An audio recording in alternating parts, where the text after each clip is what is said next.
皆さんこんにちは、こんばんは、てしもです。個人ヒーリングとクリスタルセットをご紹介しているオンラインストアてしもヒーリングもよろしくお願いします。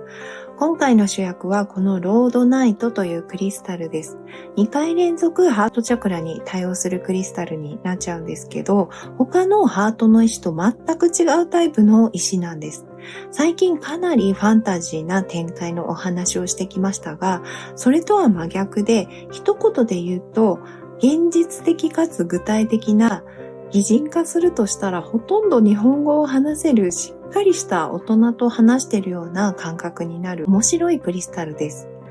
例えば、同じハートチャクラに対応するクリスタルのローゾフィアという石があって、手しもラボでよく登場するんですけれども、とても神秘的で、愛の女神が宿っているように感じる石で、あなたをいつも愛しているわみたいな感じなんですね。で、クンツァイとはこちらなんですが、最初はとても高貴で近寄りがたいほどの神々しさを感じます。人気絶頂のアイドルみたいなオーラもあります。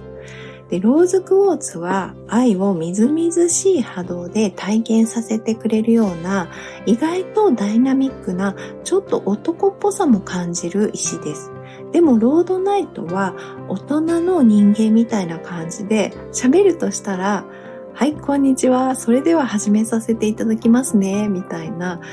ちょっとハートに業者が来たみたいな感じがあります。それほど同じハートの石といっても、キャラクターが全然違うんですね。で、そんなロードナイトなんですが、名前はとてもロマンティックな、由来があって、ギリシャ語のバラに由来して付けられた名前です。このピンク色の部分だけを切り取られたタンブルや磨いてない状態のものも入手できますが、私はこちらの黒い部分が多いものを選びました。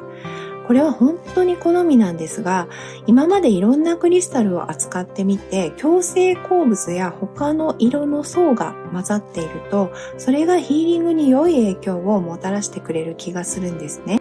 もともと相性がいいから混ざっている成分や鉱物なので、一粒で何倍も美味しいみたいな感覚です。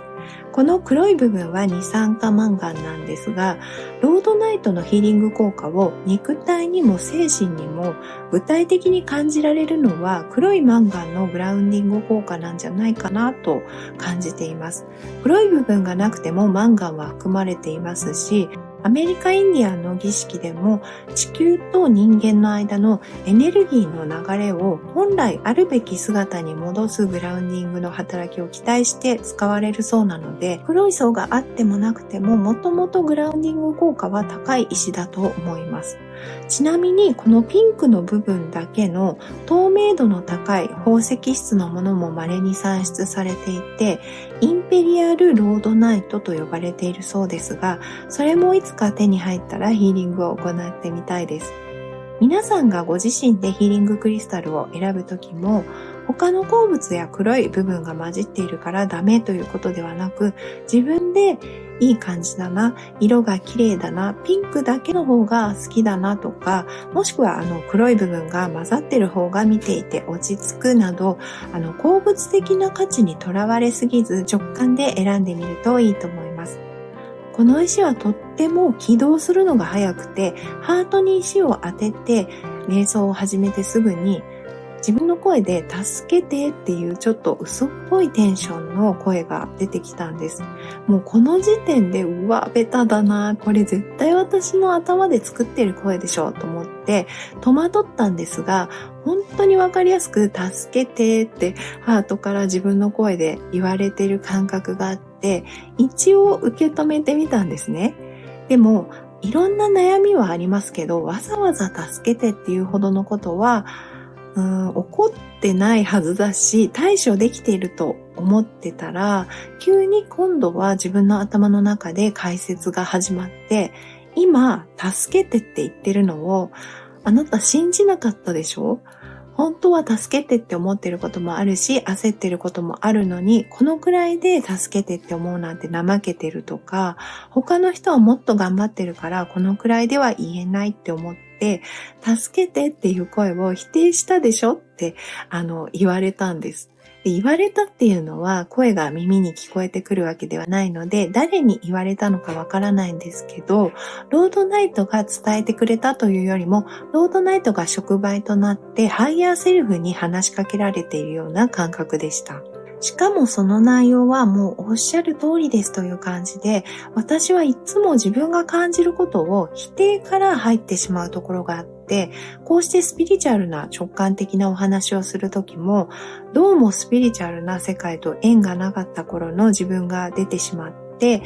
恥ずかしくなったり、誰かが否定してくるだろうから、先に自分から否定しておこうという無意識の防御が始まってしまうんです。で、それだけじゃなく、自分が本当に感じていることについても、本当は自分自身が否定しているのに、まるで世間が否定しているように人のせいにして話してしまったりして、で、自分が感じていることを無視したり、軽んじたりする癖がついてしまっていたんですね。で、これ、ちょっと脱線しちゃうんですけど、すごくわかりやすい例があって、子供の頃や若い頃に容姿を同級生とか知らない人にちょっと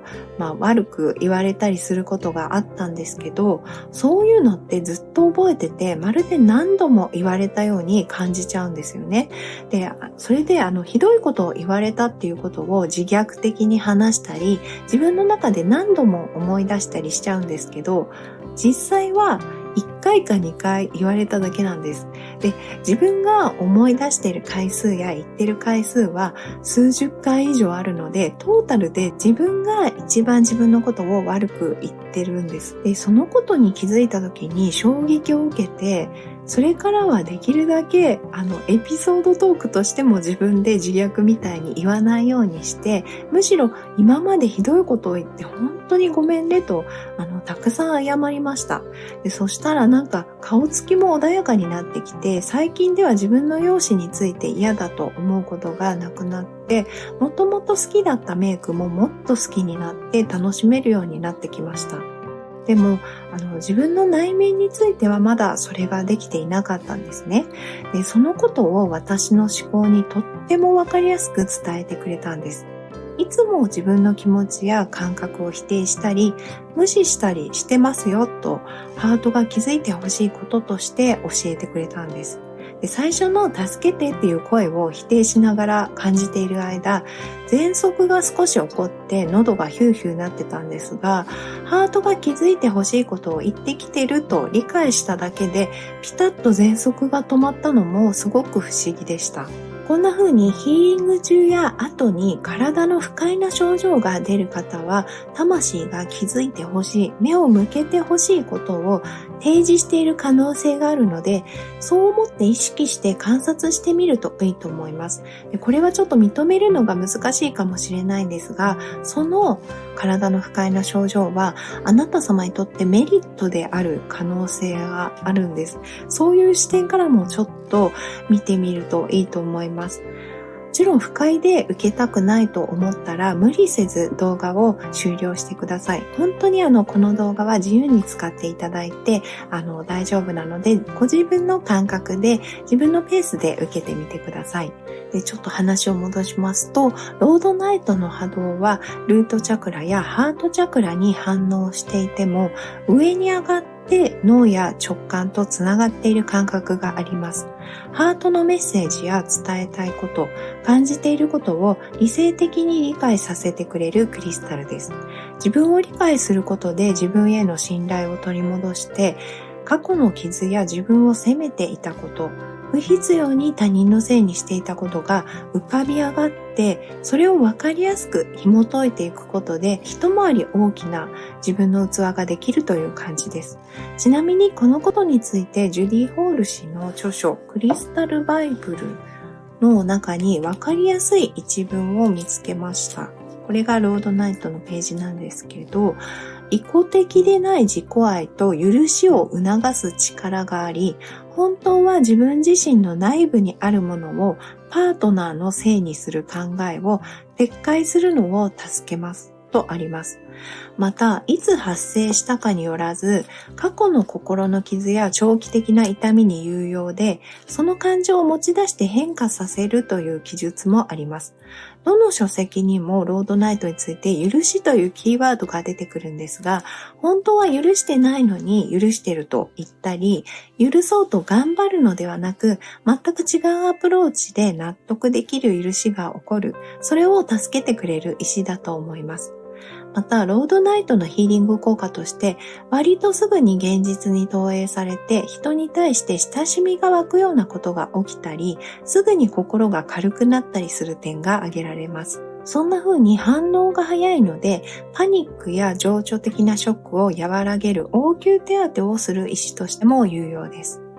また、隠されていた才能を明らかにして、その才能に最も適した人々や状況を引き寄せるとも紹介されています。これと関係があるのかどうかちょっとわからないんですが、私の場合はハイハートのちょっと上にある小さなチャクラがあるんですが、そこに置いていた時に突然、これからもヒーリングを行っていても大丈夫だと、急に目の前が開けた感じがしました。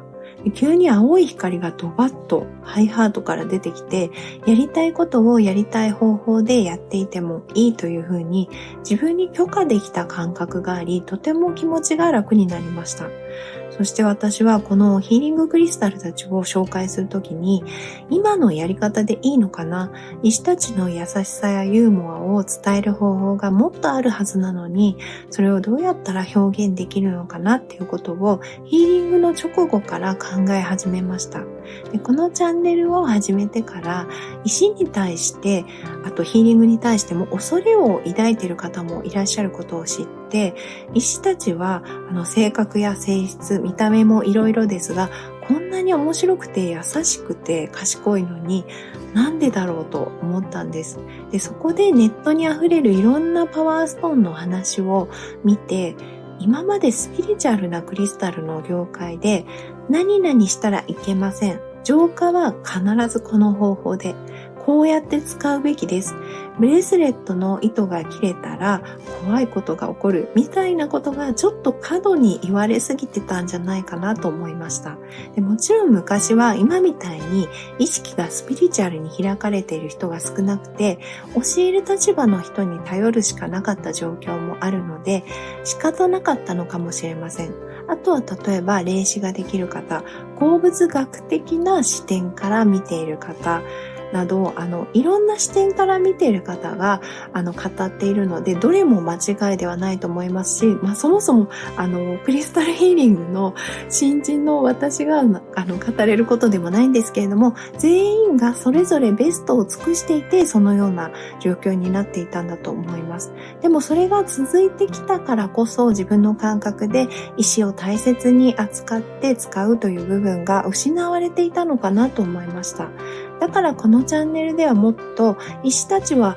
怖くないし、石たちに普通にリスペクトや愛情を持って衝撃に弱いかどうかとか、そういう基礎的なことを踏まえた上で自分なりに大切にすれば大丈夫だし、石と仲良くする方法も十人十色だよということを伝えていった方がいいなと感じていました。そういう考えや方向性がロードナイトのヒーリング後にどんどんまとまっていったんです。ちなみに妹へのテストヒーリングでは、妹のハートがこんなに元気なんだぞ、弱い子扱いしなくて大丈夫だぞ、すごいパワーを持ってるんだからみたいな自己主張が止まらなくて、本当に笑っちゃったんですけど、後で聞いてみたら確かに最近すごくハートが元気で調子がいいからそうだろうねって言ってました。で、そういう方ももしかしていらっしゃるかもしれないので、ちょっとね、心が軽くなったり、心臓のあたりが軽くなったりするかもしれませんが、その場合は例えば自分はすごく繊細だからこういうことはやめておこうと思ってた、本当はやりたかったことにちょっと挑戦してみたりするのもいいかもしれません。それでは今回ロードナイトと一緒に使うクリスタルたちを少し紹介します。全部ロードナイトを片手に握りながらクリスタルの棚の前に立って直感で選んだので、あんまり全部理由を説明はできないんですけれども、テストしてみていい感じだったものを厳選しました。セレスナイトはハート、魂から出てくる主張や意見を爽やかな空気の中に受け止める環境を作ります。フェナカイトはこのちっちゃい子なんですけど、こちらは直感力を高めるのを助けます。